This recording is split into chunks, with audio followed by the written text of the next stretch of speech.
کفش کودکی را دریا برد. آمد کنار ساحل روی ماسه ها نوشت دریای دوست. آن طرفتر که یک مرد ماهی بزرگی از دریا صید کرده بود، آمد کنار نوشته اون کودک نوشت دریای سخاوتمند.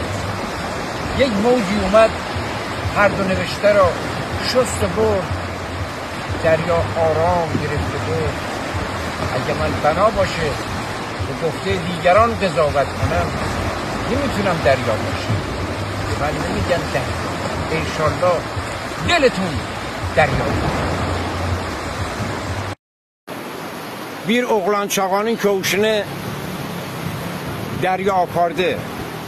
Geldi birmağıyla masaların üstüne yazdı oğru derya.